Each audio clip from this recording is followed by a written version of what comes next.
నీ సిలువలోన చూపిన నీ ప్రేమకై మరణముంది సమాధి నుండి మరలా లేచితివి మరణముంది సమాధి నుండి మరలా లేచితివి సిలువలో తొలగి నా నీచ పాపము నీ ద్వేషింతో సిలువలో తొలగి నా నీచ పాపము నీ ద్వేషింతో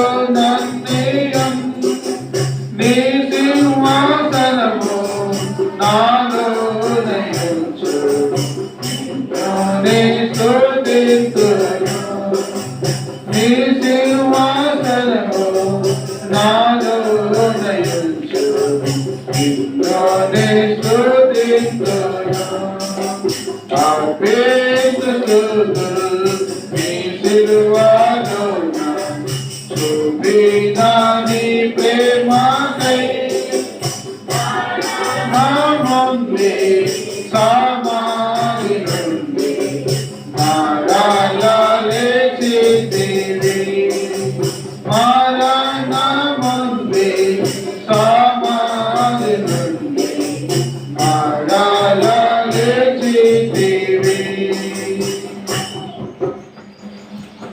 దయచేసి కూర్చున్నాం. మనం ప్రభువులలో ప్రవేశించక ముందు దేవుని వాక్యముల నుండి కొన్ని మాటలు చదువుకొని మనం ప్రభువులలో పాల్గొంటున్నాం. రోమీయులకు రాసిన పత్రిక 5వ అధ్యాయము 9వ వచనం.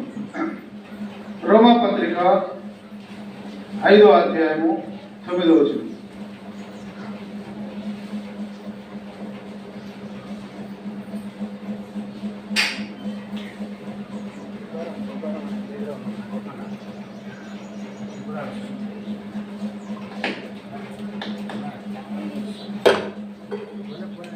రోమీయులకు రాసిన పత్రిక 5వ అధ్యాయము 9వ వచనం మనందరికీ తెలిసిన భాగమే. ఈ వాక్యమును చదువుకుందాం. రోమీయులకు రాసిన పత్రిక 5వ అధ్యాయము 9వ వచనం అందరూ కలిసి చదువుకుందాం. నాతో కూడా కలిసి చదవండి దయచేసి. రోమా పత్రిక 5:9 వచనం. కాబట్టి ఆయన రక్తం వలన ఇప్పుడు నీతిమంతులముగా తీర్చబడి మరింత నిశ్చయముగా ఆయన ద్వారా ఉగ్రత నుండి రక్షించబడుతుము. అందరూ చెప్పండి. మీరు కూడా మరి చదువు రాని వారి నిమిత్తం చదువుచిన వారి నిమిత్తం ఈ మాట పలకాలి. కాబట్టి ఆయన రక్తం వలన ఇప్పుడు నీతిమంతులముగా తీర్చబడి మరింత నిశ్చయముగా ఆయన ద్వారా ఉగ్రత నుండి రక్షించబడుదుము. మరొక చోట ఉన్న వాక్య భాగాన్ని కూడా మనం చదువుదాం. దేవుని వాక్యముల నుండి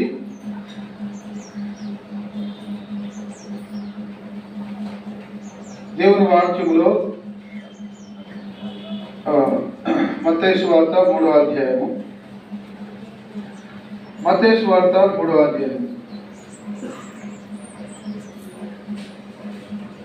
మత్తయి సువార్త 3వ అధ్యాయము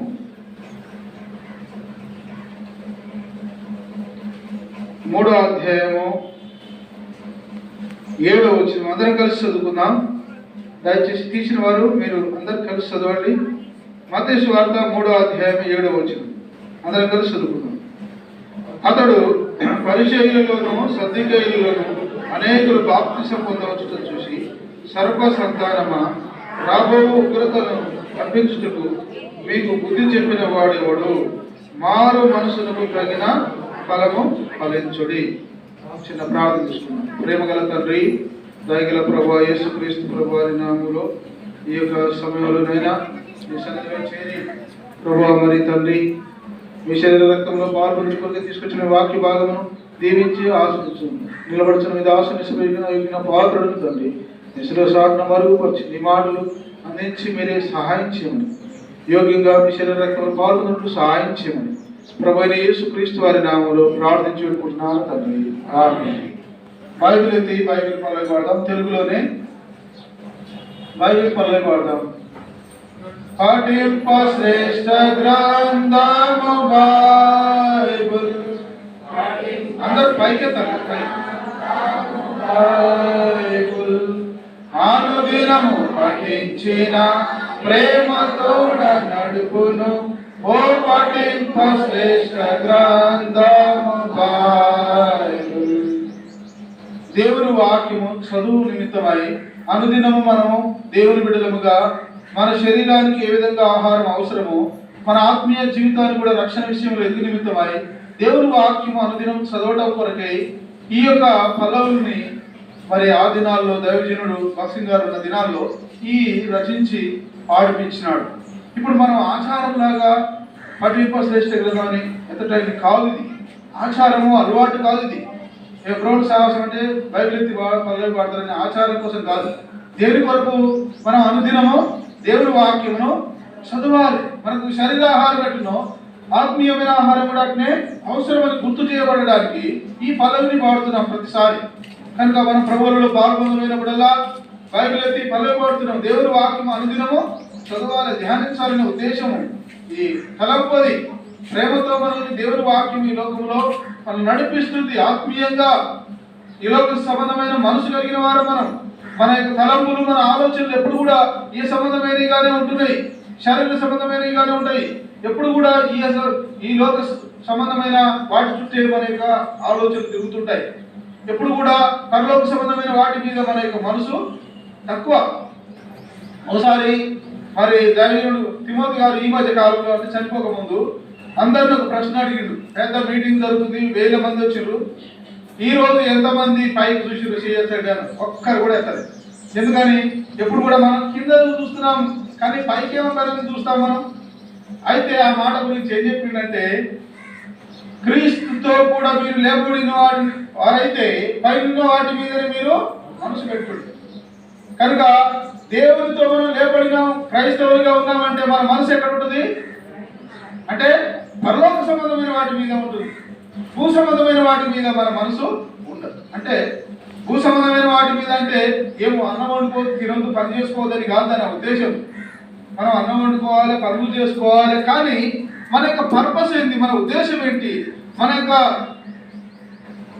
ప్రాముఖ్యమైన గురి ఏంటిదంటే ప్రభు ఎప్పుడు వస్తాడా, ఎప్పుడు ఆయనతో కూడా నేను ఎత్తబడతానా, ఈ లోకంలో నేను నిందారహితంగా ఏ విధంగా జీవించాలా, ప్రభు రాకడ కొరకు సిద్ధపడాలి, పరిశుద్ధంగా నా జీవితం కాపాడుకోవాలి. ఈ గురి ఎక్కువగా మనకు ఉండాలి. దేవుని బిడ్డలుగా ఈ యొక్క ఆలోచన మనకు ఎప్పుడు ఉండాలి. దాని కొరకే ఈ తలంపులన్నీ కూడా మనకు రాయబడుతున్నాయి. సరే, ఇప్పుడు మనం చదువుతున్న వాక్య భాగంలో 2 తలంపులు చదివినాం. మొట్టమొదటిది రోమీయులకు రాసిన పత్రిక 5వ అధ్యాయము 9వ వచనం చదివినాం. తర్వాత మత్తయి సువార్త 3వ అధ్యాయం 7వ వచనం చదివినాం. ఈ 2 సందర్భాల్లో ఏం రాయబడుతుందంటే దేవుని ఉగ్రత, రాబో ఉగ్రత అనే మాటను మనం చూస్తూ వచ్చినాం. అంటే ఎందుకు ఉంది ఈ ఉగ్రత చూడండి. ఎఫెసీయులకు రాసిన పత్రిక 2వ అధ్యాయం. ఎఫెసీయులకు త్వరగా చదువుకొని ముగించుకుందాం. సమయం పోయిన వారమే, చాలా ఎక్కువ సమయం అయింది. అట్లా కాకుండా నేను త్వరపడుతున్నాను, చాలా మరి త్వరగా ముగించాలని కూడా ప్రయత్నం చేస్తున్నాను. దయచేసి ఎఫెసీయులకు రాసిన పత్రిక త్వరగా చూద్దాం. ఎఫెసీయులకు రాసిన పత్రిక 2వ అధ్యాయం. మనకు తెలిసిన వచనాలు ఎన్ని కూడా, కానీ మరొకసారి జాగ్రత్తగా గమనిస్తే అక్కడ దేవుని వాక్యంలో మనకి ఏం రాయబడి ఉంటుందో అక్కడ గుర్తు చేయబడుతుంది. ఎఫెసీయులకు రాసిన పత్రిక 2వ అధ్యాయము 2వ వచనం నుంచి 3 వచనాలు అందరం కలిసి చదువుకుందాం. చూడండి, 2వ వచనం 3వ వచనం. ఎఫెసీయులకు రాసిన పత్రికలో 2వ అధ్యాయంలో 2వ వచనం 3వ వచనం. మీరు వాటిని చేయుచు వాయుమండల సంబంధమైన అధిపతిని అనగా అవిధేయులైన వారిని ఇప్పుడు ప్రేరేపించే శక్తికి అధిపతిని అనుసరించి ఈ ప్రపంచ ధర్మం చొప్పున మునుపు నడుచుకొంటిరి. వారితో కలిసి మనమందరము శరీరం యొక్కయు మనసు యొక్కయు కోరికలను నెరవేర్చుకొనుచు మన శరీరాశలను అనుసరించి మునుపు ప్రవర్తించుచు కడను వారి వలె స్వభావ సిద్ధముగా దైవోగ్రతకు పాత్రులమై ఉంటిమి. ఎవరు రాబడిందండి? ఇప్పుడు ఎవరైతే శరీరం యొక్కయు మనసు యొక్క కోరికలను అనుసరించి అపవిత్రమైన విధానంలో అపవిత్రమైన జీవితం కలిగి ఉండి ఇష్టానుసారంగా జీవిస్తూ పాపములకు మరి ఈ లోక సంబంధమైన ఆశలకు అనుసరించి మరి ప్రవర్తిస్తున్నారో వారితో కలిసి మనము కూడా మునుపు ఈ విధంగానే ఉన్నాం. ఈ లోకంలో ఒకసారి దైవజనుడు ఈ విధంగా వర్తమానంలో చెప్తూ వచ్చినాడు. ఏమనంటే ఈ లోకంలో రెండు ప్రాముఖ్యమైన శక్తులు ఉన్నాయి. అవి ఏంటంటే దేవుని శక్తి, రెండవది సాతాను యొక్క లేకపోతే దుష్టుని యొక్క శక్తి. దైవికమైన శక్తి లేకపోతే దేవుని యొక్క శక్తి ఏమి చూపిస్తుంది, ఏం చెప్తుంది అంటే దైవికంగా జీవించాలి. తర్వాత ఆయన పరిశుద్ధుడు కనుక మనము పరిశుద్ధంగా జీవించాలి, పరిశుద్ధతలో ఉండాలనే ఉద్దేశాన్ని దేవుని యొక్క వాక్యము దేవుడు మనకు బోధిస్తున్నాడు. అయితే లోక సంబంధమైన ఈ యొక్క సైతాను లేకపోతే మనం అనుకుంటున్న ఈ యొక్క దుష్టుడు సాతాను అంటే ఏంటో కాదు. సైతాను అంటే ఏంటి?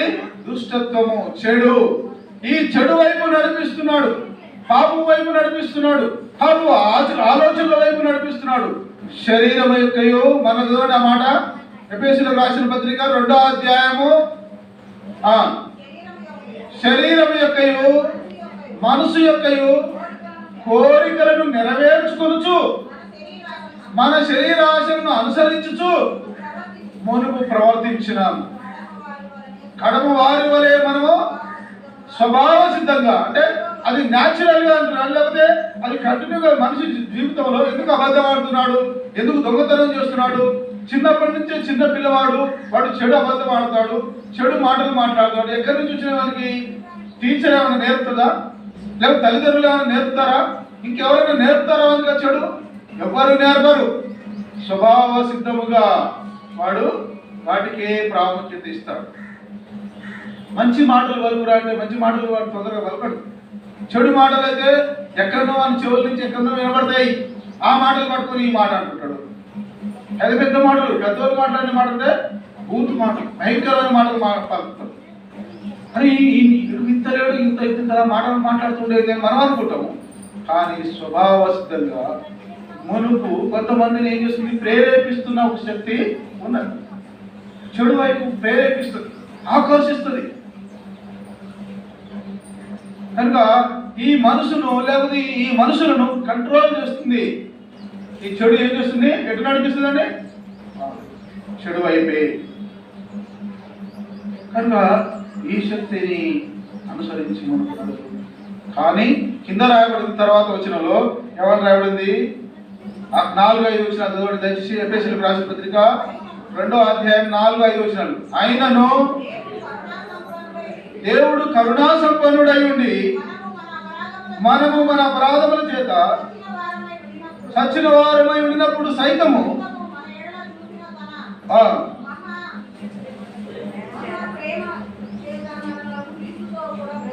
ఆ క్రీస్తుతో కూడా కృప చేతనే మీరు రక్షించబడి ఉన్నారు. ప్రభువైన యేసుక్రీస్తు వారి కృప ద్వారా, ఆయన దయ ద్వారా మనం ఈ పాప దుష్టత్వం నుండి, చెడు అలవాట్ల నుంచి, ఆకర్షణ నుంచి తప్పించబడుతున్నాం.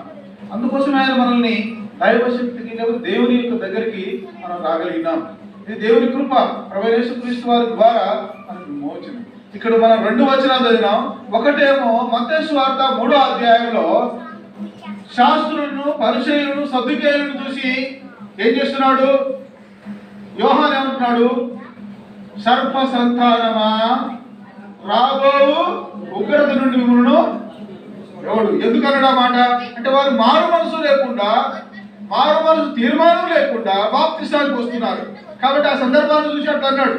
వాళ్ళ మనసు మారలేదు, వాళ్ళ జీవితం మారలేదు, వాళ్ళ అలవాట్లు మారలేదు, చెడు అలవాట్లుగా ఉన్నారు, తాగుతారు, దొంగతనం చేస్తారు, అబద్ధం ఆడతారు, అన్నీ ఉన్నాయి. చెడు అలవాట్లు అన్నీ ఉన్నాయి.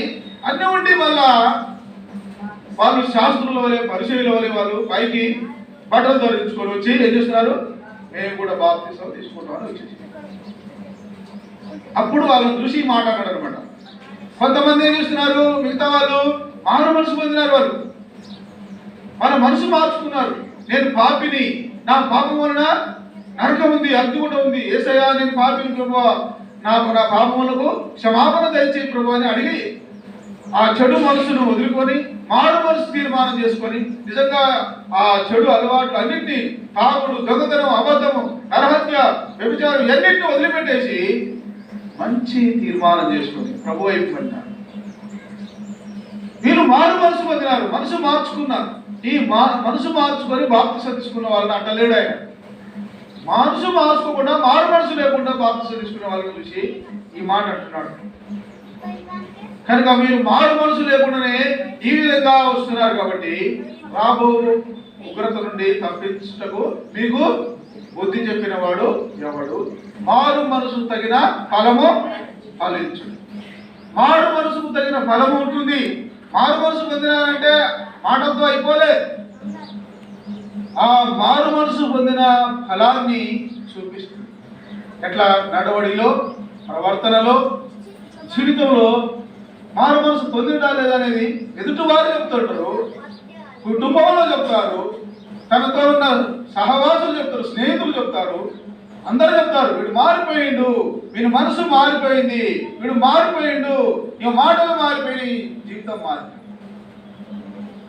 మారు మనసు అనేది ఫలం కనబడుతుంది, ప్రతిఫలము కనబడలేదు. మారు మనసు పొందండి. ఎట్లా మారు మనసు పొందినాడు? చెప్పుకుంటే మారు మనసు పొందుతారా? చెప్పండి. కార్ వెంకటేశ్వర గారికి నేను సువార్త చెప్పిన చిన్న కొత్తలో, ఇప్పుడు కూడా అప్పుడప్పుడు చెప్తా, మాట్లాడుతుంటాడు.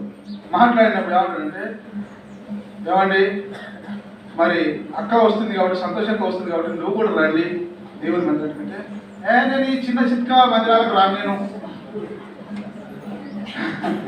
మరి ఏ మందిరానికి కోసం అంటే పెద్ద మందిరం ఉండాలి, పెద్ద జనం ఉండాలి. అక్కడ ఏమన్నా పెద్ద మీటింగ్ అప్పుడు అక్కడ పోయినట్టుగా ఒంగోలు ఇక్కడ పోయినట్టుగా కాన్వకేషన్ ఎక్కడ పోయాక అక్కడ పోయిన తర్వాత ఇంకొక కాన్వకేషన్ కూడా పోయినట్టు చెప్తుండ్రు. కావాలి కాన్వకేషన్ పోతే అక్కడ జనం ఏమవుతారు, అక్కడ భోజనాలు గుడ్డీలు పెట్టవద్దు. మీ దగ్గరే గిత్త గిన్నెలు పెట్టుకుంటారు మీరు అంటే మరి అంత పెద్ద గుడ్డీలు ఉంది, ఎవరు తింటు మరి జనంగా ఉంది కదంటే. అట్లా పెద్ద పెద్ద పెద్ద పెద్ద గుడ్డీలు పెట్టుకుంటారు.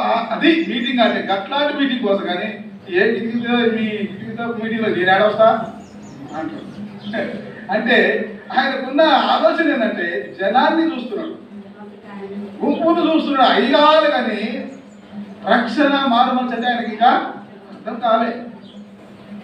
కనుక రక్షణ, మారు మనసు, పాపక్షమాపణ ప్రభువు చెప్తున్నాడు. ఇదిగో కాలం సంపూర్ణమైనది, దేవుని రాజ్యము మారు మనసు పొందుడు.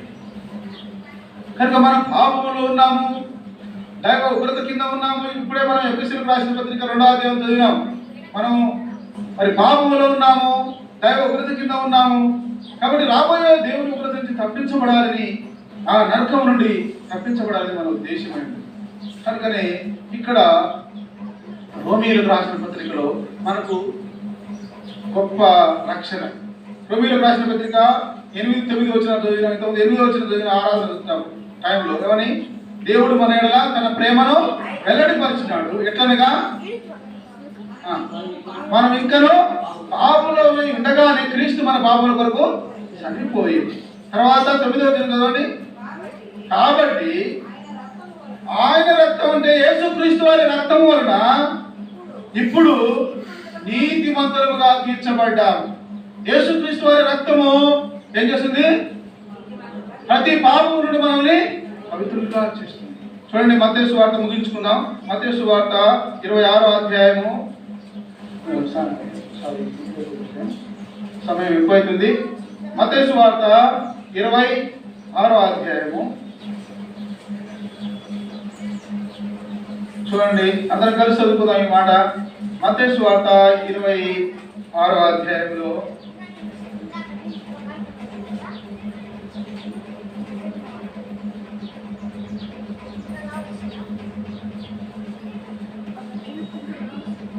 అధ్యాయము 28వ వచనం అందరం కలిసి చదువుకుందాం. మత్తయి సువార్త 26వ అధ్యాయం 28వ వచనం అందరం కలిసి చదువుకుందాం. ఇది నా రక్తము అనగా పాప క్షమాపణ నిమిత్తము అనేకుల కొరకు చిందించబడుచున్న నిబంధన రక్తం. కనుక ఇది ఎవరిది అంటే ప్రభువైన యేసుక్రీస్తు వారి రక్తము. ఆయన భోజనం చేస్తుండగా ఆయన ఒక రొట్టె పట్టుకొని దాన్ని ఆశీర్వదించి ఇది నా శరీరం తీసుకొని తినన్నాడు. తర్వాత ఆయన ఒక పాత్ర పట్టుకొని ద్రాక్ష రసంతో వండిన పాత్రలు పట్టుకొని ఇది నా రక్తము అనగా పాప క్షమాపణ నిమిత్తము అనేకుల కొరకు చిందించబడుతున్న నిబంధన రక్తము. దేవుని వాక్యం రాయబడింది, ఆయన మన పాపములకు శాంతికరమై ఉన్నాడని యోహాను మొదటి పత్రిక 2వ అధ్యాయం 2వ వచనం అంటాడు. మన పాపములకు మాత్రమే కాదు సర్వలోకములకైనా శాంతికరమై ఉన్నాడు. కాబట్టి నేను ఆ పాపముల కొరకు ఆయన ప్రాయశ్చిత్తం చేసినాడు కనుక ఆయన ఏం చేస్తున్నాడు? విమోచన. ప్రభువైన యేసుక్రీస్తు వారి యొక్క రక్తం వలన మనకు క్షమాపణ. ఇక్కడ రాబడింది ఇది నా రక్తము అనగా అని ఎంత క్లియర్ గా రాసిండు. అనగా వివరిస్తూ పాప క్షమాపణ నిమిత్తము అని రాసిండు. దేని నిమిత్తం అంటే యేసు వారు తన రక్తం దాచింది పాప క్షమాపణ నిమిత్తము. మన పాపముల క్షమాపణ నిమిత్తము, మన పాపములకు పరిహారం నిమిత్తము ప్రభువైన యేసుక్రీస్తు వారు తన రక్తమును చిందించారు. ఆయన రక్తము ద్వారా ఇప్పుడు మన పాపములకు క్షమాపణ కలిగి ఉన్నది. ఇంతకుముందు చదువుకున్న ఎఫెసీయులకు రాసిన పత్రిక 1వ అధ్యాయము 7వ వచనంలో ఏముంది? మన పాపములకు క్షమాపణ ఉన్నది. కాబట్టి ఆయన రక్తం మనకి ఇచ్చినాడు, ఆయన శరీరం మనకి ఇచ్చినాడు కనుక మనకు విమోచన క్షమాపణ ఏర్పాటు చేసినాడు. కనుక మన ప్రభు శరీరంలో పాల్గొన్నప్పుడల్లా, ఆయన రక్తంలో పాల్గొన్నప్పుడల్లా మనం పరీక్షించుకొని ప్రభు శరీరంలో ఆయన రక్తంలో పాల్గొందాం. ప్రార్థనలో ఉందాం. ప్రభువా, నీ రక్తమును నా పాపములకు క్షమాపణ నిమిత్తమే నువ్వు చిందించినావు. ప్రభువా, నా యొక్క మరణమును నా యొక్క పాపమును కడుగుము, పరిశుద్ధపరచుము. ఎంతో తేటగా మనం ఎఫెసీయులకు రాసిన పత్రికలో చూస్తాము. ఆయన కడగడానికి ఆయన రక్తం మన కొరకు చిందించినాడని రాయబడింది. కనుక మన పాపముల కొరకు ఆయన తన రక్తమును చిందించినాడు. కనుక ప్రభువా, నా పాపములను క్షమించమని రక్తంతో కడుగు.